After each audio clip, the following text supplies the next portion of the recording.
Gujarat plus ન્યૂઝમાં આપનું સ્વાગત છે। પીપલોદમાં જીવના જોખમે લોકો રેલવે ફાટક ક્રોસ કરવા મજબૂર। દેવગઢ બારિયા તાલુકાના પીપલોદ ગામમાં મેઇન બજાર નજીક આવેલી જૂની રેલવે ફાટક અને જૂના રણધીકપુર રોડ વિસ્તાર આજે પણ લોકો માટે જોખમનો માર્ગ બન્યો છે। વર્ષોથી સ્થાનિકો જીવના જોખમે રેલવે ટ્રેક ઓળંગીને અવરજવર કરવા મજબૂર બન્યા છે, છતાં જવાબદાર તંત્ર દ્વારા કોઈ અસરકારક પગલાં લેવામાં આવ્યા નથી। આ માર્ગ પરથી મધ્યસ્થ શાળા, કમલ હાઈસ્કૂલ અને તેજસ વિદ્યાલયના અંદાજે 2000 જેટલા વિદ્યાર્થીઓ દરરોજ પસાર થાય છે। ઉપરાંત દેવગઢ બારિયાની કોલેજોમાં અભ્યાસ માટે જતા આશરે 800 વિદ્યાર્થીઓ તેમજ આસપાસના 60 થી 70 ગામોના 4000 થી વધુ લોકો આ માર્ગનો ઉપયોગ કરે છે।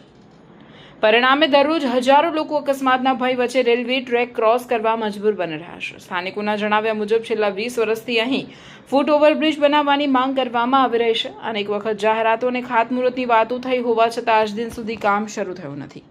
હાલનો ઓવરબ્રિજ માત્ર વાહનો માટે ઉપયોગી હોવાથી પગપાળા જતા લોકોને લગભગ 3 કિલોમીટરનો વધારાનો ફેરો કરવો પડે છે, તેથી લોકો સીધા રેલવે ટ્રેક પરથી પસાર થવાનું પસંદ કરે છે। સ્થાનિકોનું કહેવું છે કે વર્ષો દરમિયાન આ સ્થળે અનેક અકસ્માતો અને જાનહાનિની ઘટનાઓ બની ચૂકી છે, તેમ છતાં તંત્રની બેદરકારી સામે લોકોમાં ભારે રોષ જોવા મળી રહ્યો છે। ગ્રામજનોનો સવાલ છે કે જો કોઈ વિદ્યાર્થી અથવા નિર્દોષ નાગરિકનો જીવ જાય તો તેની જવાબદારી કોણ લેશે? પીપલોદના ગ્રામજનોએ રેલવે વિભાગ, જિલ્લા વહીવટીતંત્ર, સાંસદ તથા અન્ય લોકપ્રતિનિધિઓને તાત્કાલિક ફૂટ ઓવરબ્રિજના નિર્માણની માંગ કરી છે। લોકોનું કહેવું છે કે કોઈ મોટી દુર્ઘટના સર્જાય તે પહેલા તંત્ર જાગે અને જરૂરી કાર્યવાહી હાથ ધરે। રિપોર્ટર સૈફ ખાન પઠાણ। કમલ હાઈસ્કૂલ માં કયા ધોરણમાં ભણે છે? 12માં।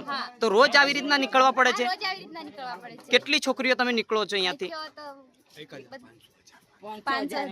500,000 ને? તો તમે નીચે રીને જ નીકળો છો? પુલ બનવા જોઈએ કે નહીં બનવા જોઈએ? બનવા જોઈએ પુલ। એટલે કેટલી સ્કૂલો અહીંયા તમારે લાગી ટોટલ? 4 4 એક લાગી હે ને?